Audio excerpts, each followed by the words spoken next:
Forward characteristics क्या होते हैं कि जब हम फॉरवर्ड वोल्टेज को चेंज करते हैं तो फॉरवर्ड करंट में कितना चेंज आता है, उसकी ग्राफिकल रिप्रेजेंटेशन को कहा जाता है फॉरवर्ड कैरेक्टरिस्टिक्स। मतलब the graphical representation of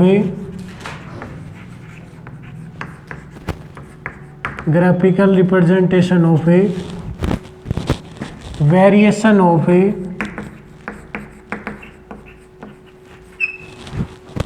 forward current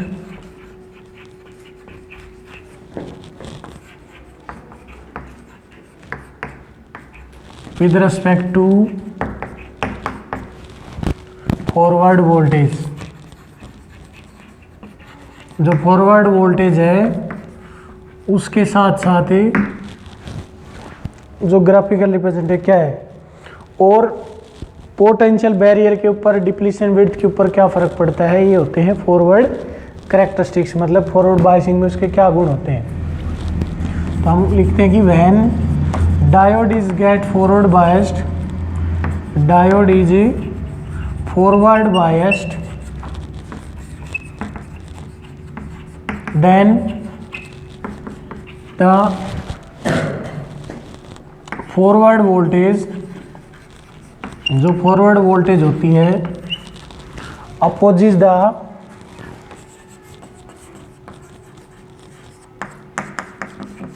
the barrier potential, वो बैरियर पोटेंशियल का अपोज करती है। ठीक है। So the end the current flows due to, किसकी वजह से करंट फ्लो होता है, current flows due to the majority charge carriers. Current flow जो होता है वो मेजॉरिटी चार्ज कैरियर्स की वजह से फ्लो होता है। Therefore the variation in the current, forward current with respect to forward voltage is given as, ऐसे दी जाएगी भाई, ये होगी। क्यों होगी ऐसी वेरिएशन, क्योंकि जो मेजॉरिटी चार्ज कैरियर होते हैं वो ज़्यादा होते हैं, लेकिन शुरुआत में जो अप्लाइड पोटेंशियल होता है यानी कि जो VI है वो शुरुआत में धीरे धीरे VB के करीब जाता है, यानी कि बैरियर पोटेंशियल तो अपोज करता है।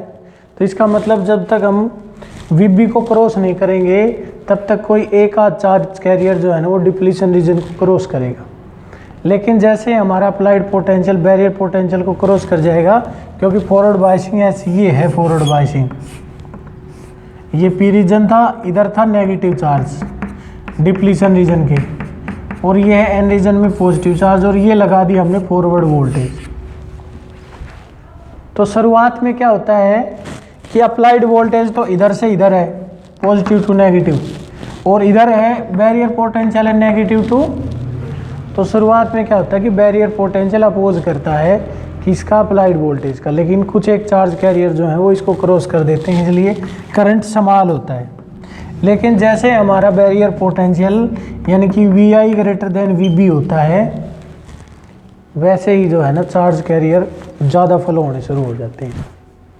ठीक है, क्योंकि मेजॉरिटी चार्ज कैरियर है वो संख्या में ज़्यादा है, इसलिए फॉरवर्ड करंट जो है ना अचानक इंक्रीज हो जाता है।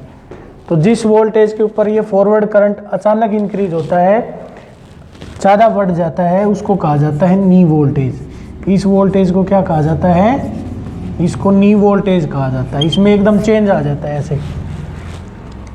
ठीक है, और जो रिजल्टेंट पोटेंशियल है वो फिर ऐसे लिखा जाता है VI माइनस में VB,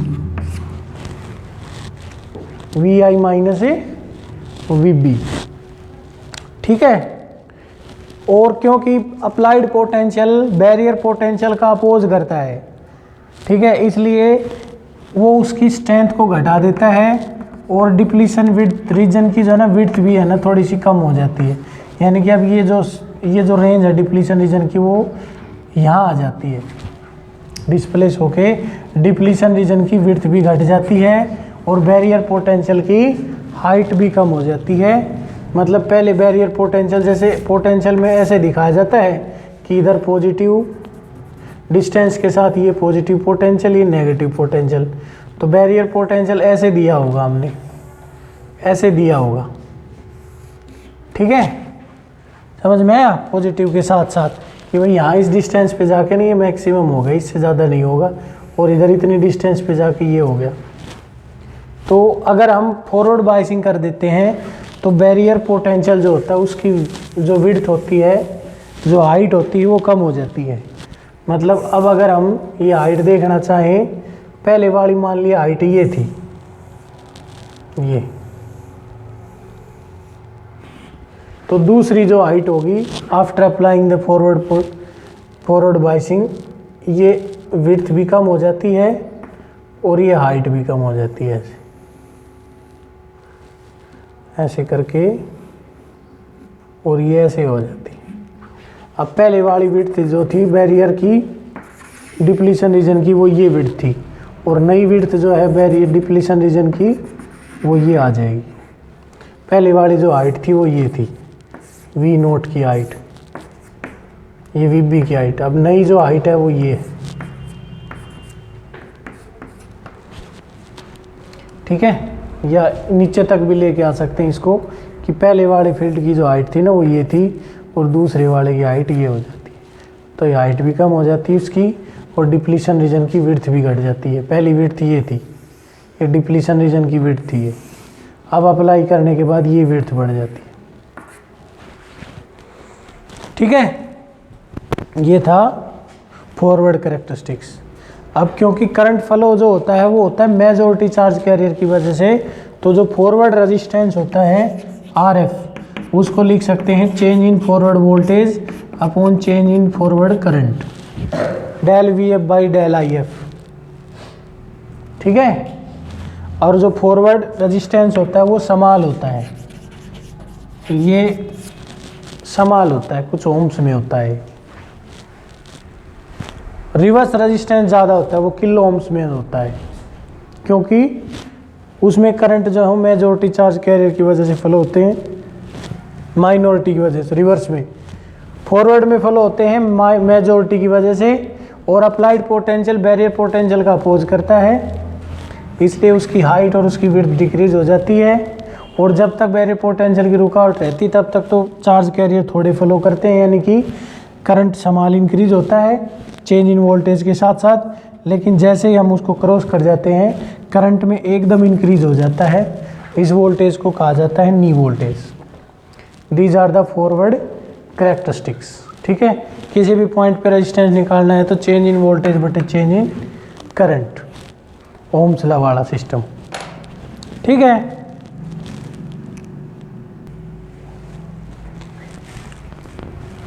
the graphical representation of A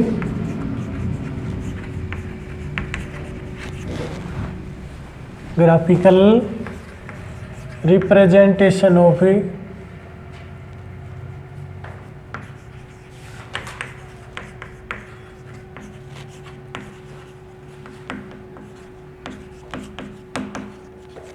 variation in reverse current with respect to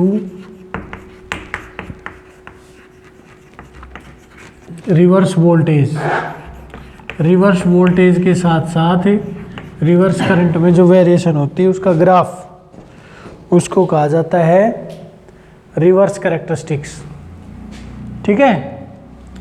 और रिवर्स कैरेक्टरिस्टिक्स में एज इन रिवर्स बाइसिंग में the current flows due to, इसकी वजह से करंट फ्लो होता है, current flows due to minority charge carriers,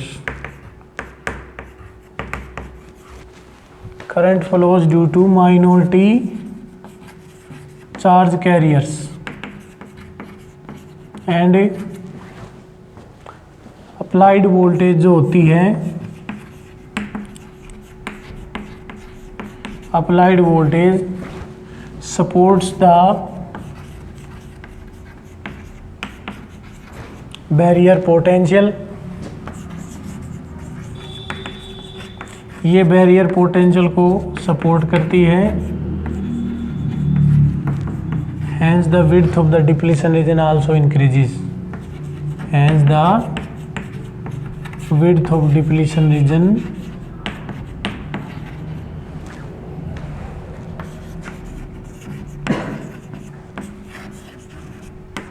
also increases। कहने का मतलब ये है कि जो डायोड है वो ये था नेगेटिव पॉजिटिव पी की तरफ एन की तरफ, और इसको जोड़ दिया हमने बैटरी से अपोजिटली, तो ये इसकी बाइसिंग को सपोर्ट करता है, मतलब इसकी जो पोटेंशियल बैरियर है ना उसको सपोर्ट करेगा। अप्लाइड पोटेंशियल इधर नेगेटिव, इसमें भी नेगेटिव, इधर पॉजिटिव, इसका भी पॉजिटिव, तो इसका मतलब ये हुआ कि जो नेट फील्ड है ना वो बढ़ जाता है, यानी कि वी नॉट प्लस में वी आई हो जाता है इसमें, और चार्ज कैरियर माइनॉरिटी की वजह से फ्लो करते हैं तो करंट भी समाल होता है, और ये जो विड्थ है ना थोड़ी सी इंक्रीज हो जाती है। अब सपोर्ट होने के कारण, बैरियर पोटेंशियल को सपोर्ट करने के कारण डिप्लीशन रीजन की विड्थ भी बढ़ जाती है, ठीक है। और पोटेंशियल बैरियर की हाइट भी बढ़ जाती है। पहले पोटेंशियल बैरियर मान लो ये था, तो अब पोटेंशियल बैरियर ये हो जाता है ऐसे, तो पहले वाली विड्थ ये थी, नई विड्थ है ना वो ये हो जाती है, ठीक है। पहले वाले पोटेंशियल की हाइट ये थी, तो नए वाले पोटेंशियल की हाइट ये हो जाती है, ठीक है। ये पहले वाला पोटेंशियल है, वी बी था, और ये वी बन जाता है, नया वी डैश बी कर देंगे, नया बैरियर पोटेंशियल, ठीक है। और करंट फ्लो होता है मैं जो माइनॉरिटी चार्ज कैरियर्स की वजह से, तो माइनॉरिटी चार्ज कैरियर जो होते हैं वो समाल होते हैं, थोड़े होते हैं, इसलिए ये रिवर्स वोल्टेज है, तो ये करंट धीरे धीरे बढ़ता है और फिर उसकी सैचुरेशन वैल्यू जल्दी अटेन हो जाती है ऐसे। ये अब सैचुरेट हो गया अभी यहाँ पे। अगर इस वैल्यू से ज़्यादा हम पोटेंशियल को बढ़ा देते हैं, फिर भी अगर हम पोटेंशियल बढ़ाना चाहते हैं तो क्या होगा कि करंट अचानक चेंज हो जाएगा। करंट की वैल्यू, वोल्टेज बढ़ाने की ज़रूरत नहीं है, करंट इनफाइनाइट हो जाता है। इसका क्या कारण होता है, इधर है reverse current I, negative direction में ये वोल्टेज थी, तो इसमें क्या है कि जो रिवर्स करंट है वो एकदम इंक्रीज हो गया। उसका क्या कारण होता है, उसका कारण ये है कि रिवर्स बाइसिंग के अंदर एक तो चार्ज कैरियर संभाल होते हैं, फिर बैरियर पोटेंशियल अपोज करता है, तो अगर हम अप्लाइड वोल्टेज लगाएंगे चार्ज कैरियर्स को फ्लो करवाने के लिए तो उसका रजिस्टेंस हाई होता है बैरियर का। इसमें रिवर्स बाइसिंग में 10⁻6 की पावर में कम से कम 4 to 10⁻6 के करीब हो जाता है, इस रेंज में होता है ओम। तो अगर इतना ज़्यादा रेजिस्टेंस है तो वोल्टेज बढ़ाने से ये डायोड जो है ना गर्म हो जाता है रिवर्स करंट के कारण, ठीक है। अगर ज़्यादा बढ़ाएंगे तो ये ज़्यादा हीट अप हो जाएगा, और हीट हो जाने से सारे कोवेलेंट बॉन्ड टूट जाते हैं, all covalent bonds will breakup, और ब्रेकअप हो जाएंगे तो चार्ज कैरियर एकदम फ्री हो जाते हैं, ज़्यादा उनकी संख्या में बढ़ोतरी हो जाती है, इसलिए फॉरवर्ड करंट, रिवर्स करंट एकदम बढ़ जाता है। और जिस वोल्टेज के ऊपर ये रिवर्स करंट एकदम बढ़ता है उसको कहा जाता है जिनर ब्रेकडाउन। जिनर ब्रेकडाउन भी बोल देते हैं, सिंपली ब्रेकडाउन भी बोल देते हैं, या अवलांच वोल्टेज भी बोल देते हैं, AVALANCH, अवलांच वोल्टेज, इसको अवलांच वोल्टेज भी कहा जाता है। कारण इसका यही होता है कि due to the high resistance heat is produced in diode that damage the diode and covalent bonds जो है वो, ठीक है, ब्रेकअप हो जाएंगे, चार्ज कैरियर्स की संख्या बढ़ जाएगी, तो इसकी वजह से करंट जो है वो अब्रप्टली इंक्रीज हो जाएगा। अब वोल्टेज बढ़ाने की ज़रूरत नहीं है हमें, करंट है ना इनफाइनाइट हो चुका है। तो ये था रिवर्स बाइसिंग। रिवर्स रेजिस्टेंस निकालना है, इसको डायनेमिक रेजिस्टेंस भी कह देते हैं। आर स्मॉल आर कर देंगे तो ये हो जाएगा हमारे पास चेंज इन रिवर्स वोल्टेज बटे चेंज इन रिवर्स करंट। ठीक है, और इसका ऑर्डर होता है 10⁻⁶ ओम का, मेगा ओम के अंदर होता है। ठीक है भाई, तो ये हो गया हमारा रिवर्स कैरेक्टरिस्टिक्स। ठीक है,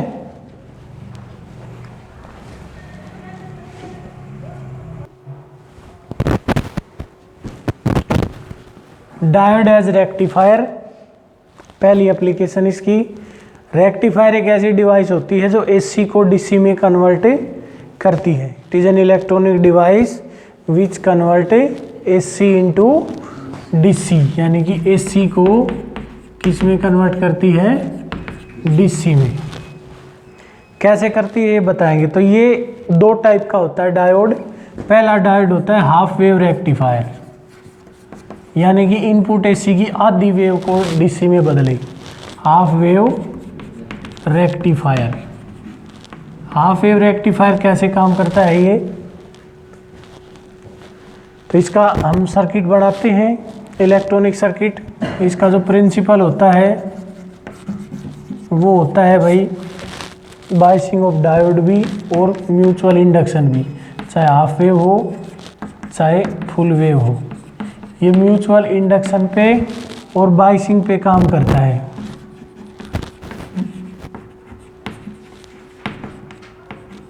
biasing of P N diode, P N diode की बायसिंग के ऊपर और म्यूचुअल इंडक्शन के ऊपर काम करेगा। कैसे कि ये होती है प्राइमरी कॉइल। इस प्राइमरी कॉइल पे हमने इनपुट एसी अप्लाई कर दी। ये है सेकेंडरी कॉइल। इस सेकेंडरी कॉइल में यहाँ पे लगाया जाता है एक डायोड। ये डायोड लगा दिया हमने, और ये होता है आउटपुट रेजिस्टेंस, जिसके अक्रॉस हमने लोड रेजिस्टेंस बोलते हैं, जिसके अक्रॉस हमने जो है ना आउटपुट डिटरमाइन कर ली है। ये हो गया डायोड डी। बस ये है इसका सिंपल सर्किट। ठीक है, input AC is applied in primary coil and output is obtained across secondary coil. ये प्राइमरी कॉइल का अपर टर्न है, अपर एंड है, इसको P1 कहेंगे, इसको P2 कहेंगे। ये S1 होगा, ये S2 होगा। अब हम मान लेते हैं कि एसी साइकिल जो है ना इस टाइप में चलती है, ये तो हमें पता है। ऐसे हम मानते हैं कि एसी साइकिल की जो इनपुट एसी साइकिल की जो फर्स्ट हाफ साइकिल है,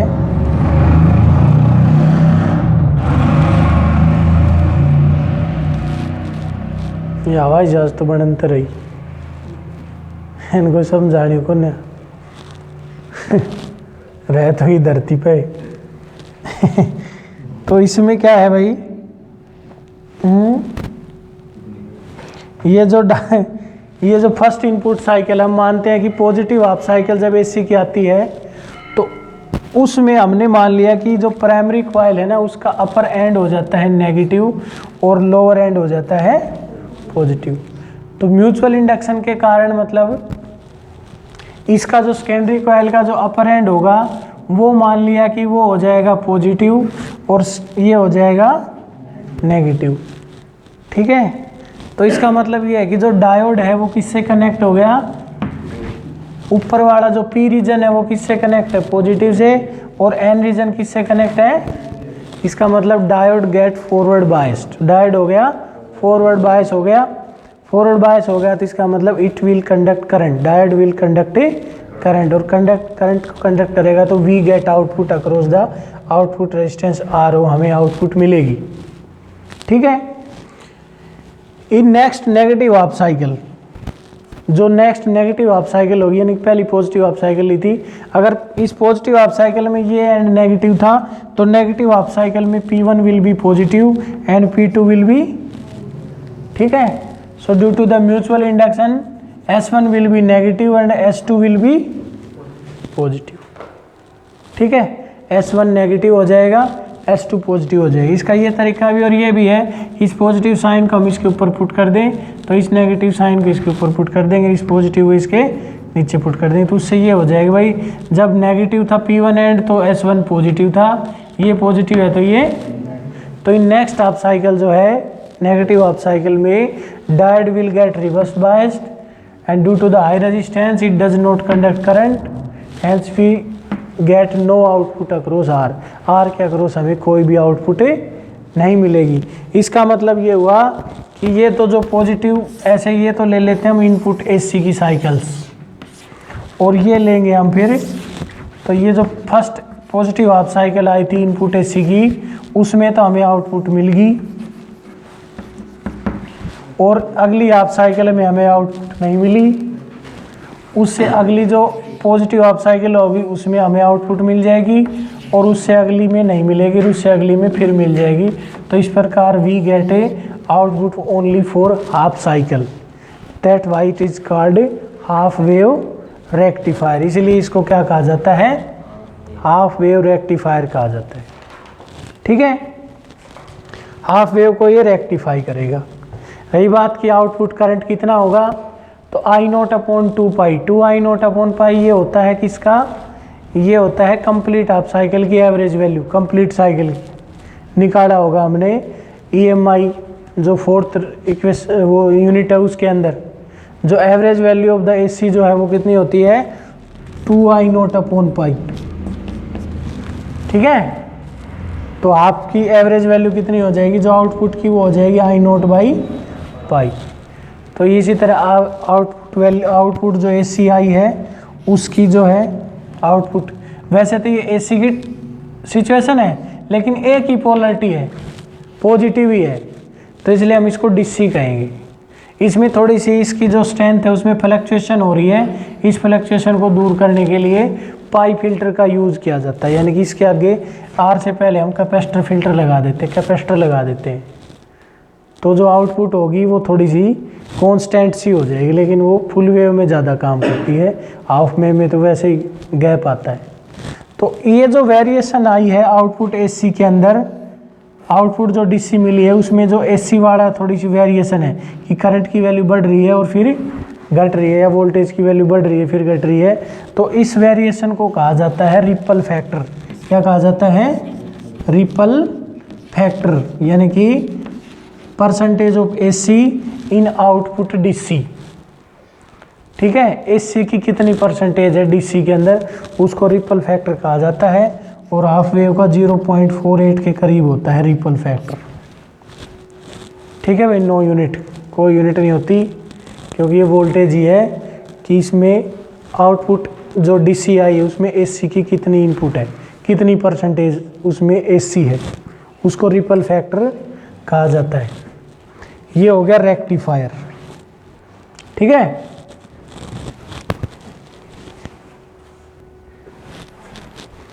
फुल वेव रेक्टिफायर के अंदर क्या होता है कि जो डायोड है दो यूज किए जाते हैं उसमें, सेकेंडरी कॉइल में 2 डायोड का यूज होता है, क्योंकि कंप्लीट AC साइकिल की DC बनाई जाती है।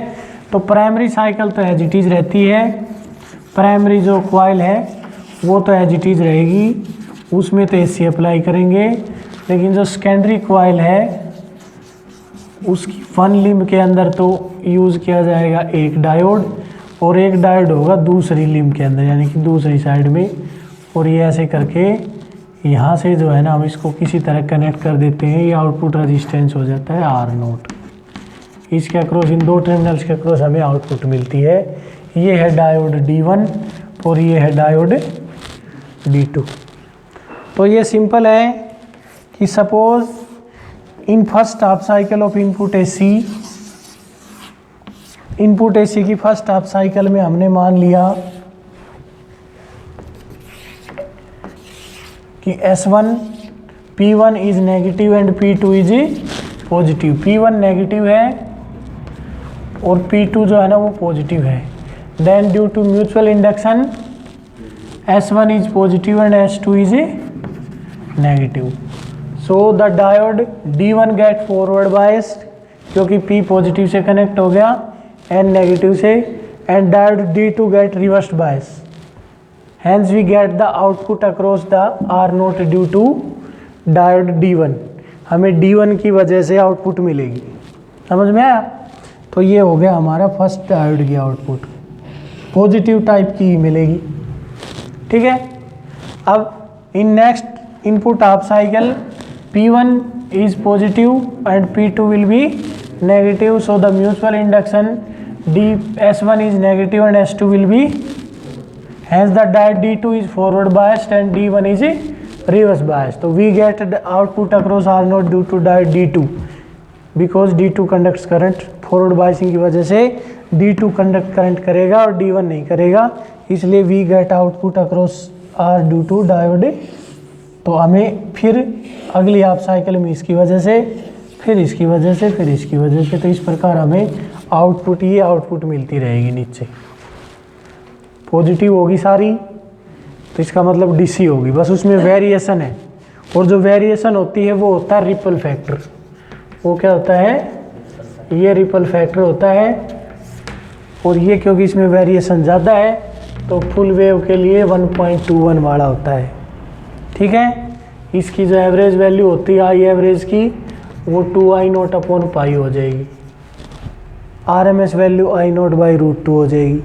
रही बात अगर इनपुट वोल्टेज हमने, आउटपुट वोल्टेज हमने VO निकाली है, इनपुट VI थी, तो V/VI is equal to NS/NP। इस रिलेशन को यूज़ करके हम इनपुट रेजिस्टेंस, आउटपुट रेजिस्टेंस और करंट वगैरह के सारे रिलेशन जो है ना वो डिटरमाइन कर सकते हैं, क्योंकि ये ट्रांसफार्मर जैसा सिस्टम होता है। ठीक है, समझ में आया? और जब हम कैपेसिटर लगा देते हैं, आउटपुट सर्किट को पाई फिल्टर बना देते हैं, तो उसमें क्या होता है कि जैसे ही ये करंट बढ़ता है ना फर्स्ट हाफ साइकिल का आउटपुट का, तब कैपेसिटर चार्ज हो जाता है। ठीक है, पहले तो ये आउटपुट बना के देख लो, ऐसे ये होगी, लेकिन जब ये फर्स्ट बढ़ता है तो कैपेसिटर चार्ज हो जाता है, और घटता है तो कैपेसिटर डिस्चार्जिंग शो करता है। तो इसलिए कंप्लीटली ना जीरो जाके थोड़ा सा डिक्रीज आती है इसमें, फिर बढ़ जाएगा, फिर चार्ज हो जाएगा, तो फिर ये ऐसे करके तो हमें जो है ना फ्लक्चुएशन कम हो जाती है पाई फिल्टर लगाने से, और लगभग हमें कांस्टेंट आउटपुट मिलती है। तो जो रिपल फैक्टर है उसको पाई फिल्टर से फिर हम क्या कर सकते हैं, ठीक है। रिपल फिल्टर तो होगा ही, रिपल फैक्टर तो होगा ही होगा, लेकिन उसको अगर आप कांस्टेंट डीसी बनाना है तो क्या लगा देते हैं, पाई फिल्टर लगा देते हैं, मतलब ये लग जाएगा फिर हमारे पास। ठीक है, कैपेसिटर लगा देंगे आउटपुट में, हो गया।